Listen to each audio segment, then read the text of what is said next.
Sure. Okay, all of you. Good morning. Okay, today I am going to explain about what criticism of quantity theory of money. Yesterday we have learned quantity theory of money. So you all knows what is quantity theory of money.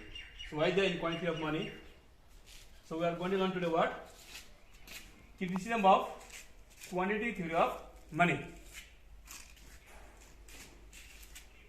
So as you all know, okay, there are no any theory of economics which are not criticized. So same as that, this quantity theory of money also have been criticized by many economics. So, and major criticisms are here. Number one, based on inelastic assumptions. Okay. This theory is based on inelastic assumptions of long period and full employment. It neglects the short period problems, but the actual problems are short problems. Full employment is not possible in the real world. It's just an imaginary concept. Okay, number 1 point, why is there that? Based on inelastic assumptions. Now, according to this theory, there is an assumption that, according to this theory, in long period, the nation will have full employment. Nation will have full employment means all the people of the nations or all the citizens of the nations will have what? Job. They will be employed. There are no people in the nations who will be worthless, jobless. But in real world, that is not possible. There is no any country in the world whose publics, whose citizens are totally jobful. Every country in the world, there are some people who are worthless, jobless. So this is not true. This is just an imaginary concept. And it is said that according to this theory, they have only focused the long period problems. But actually, they have neglected the what? Short period problems.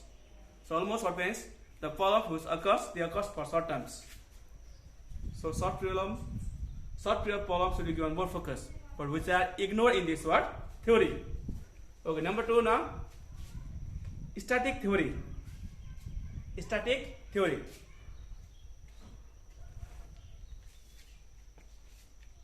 Okay, according to this theory, this theory assumes that value of money, value of bank money, and volume of trade remain constants. But in reality, these variables do not remain constant even in the short run. They change with the change in economic activities. During the boom stage, they increases, and during the depression stage, they decreases. Now, according to this theory, it is said that value of money or value of bank money or volume of trade will remain constants. But in real world, these three variables, they do not remain constants. If this change in economic activities, they also becomes what? Change. They also become change even in short period also, not in long period. Even in short period also, they becomes what? Change. In real life, they are always changeable. Volume of trade is changeable, value of money is changeable, value of bank money is changeable. So it is said that during boom stage means when there is economic growth in the nations, their value are more, okay? Their value gets increases, or there becomes more trade, there will be more value of money and value of bank money. And during the what? Depression stage means when there is decrease in economic growth, or when there is economic crisis, decrease in economic growth, in such cases, what means value of this money, value of bank money, trade volume, they also gets what? Decrease. So this theory is what? Not our theory, real theory. Next, ignores other determinants of the price levels. Number 3 points. Okay.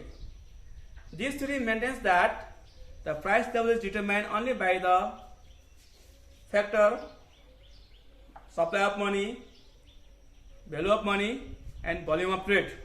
It ignores other factors like incomes, investment, expenditure, saving, and population etc., which also play an important role in the determination of price level.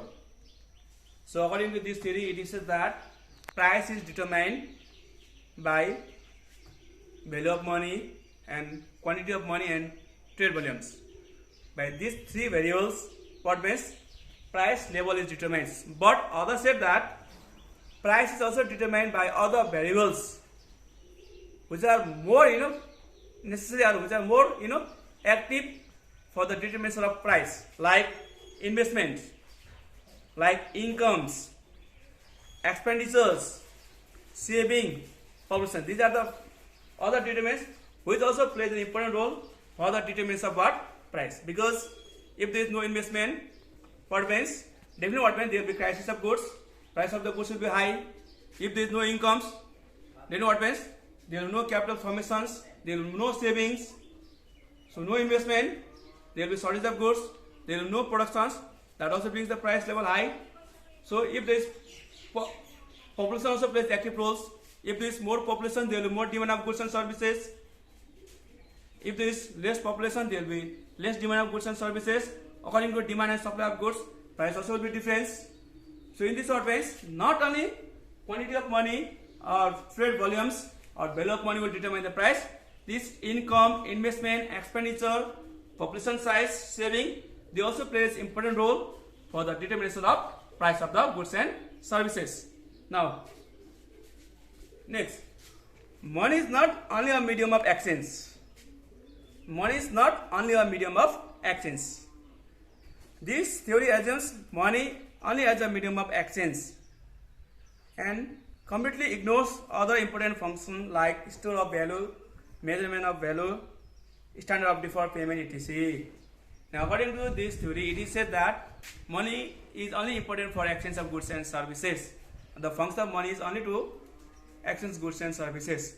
But other critics, they said that, other people said that money has not only that functions, money also has many other functions.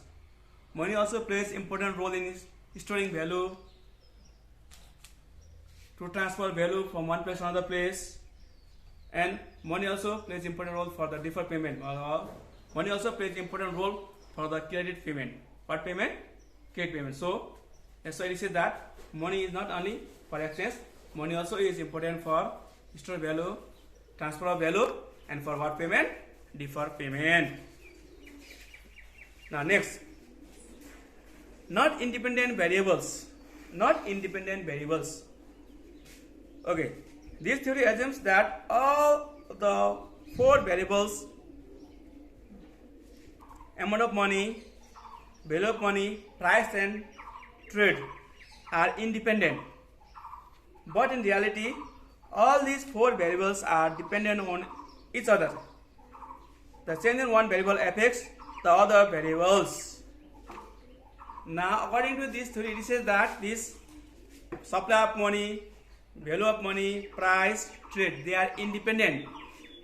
They are what? Totally what? Independent. But in real world, these four variables, they are not independent. They are dependent on one another. They are dependent on one another. Because as you have learned yesterday, if there is no supply of money gets decrease or increase, price also gets what? Decrease or what? Increase.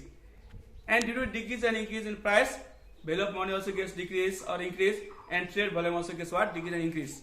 So they are dependent on one another. According to this theory, they are independent, but in real life, they are what? Dependent on another. Okay. Now, today I have explained you only about this quantity of money. So here, now, again, photo of note will be sent in group page. So all of you download that photo and note it from there. Okay, thank you.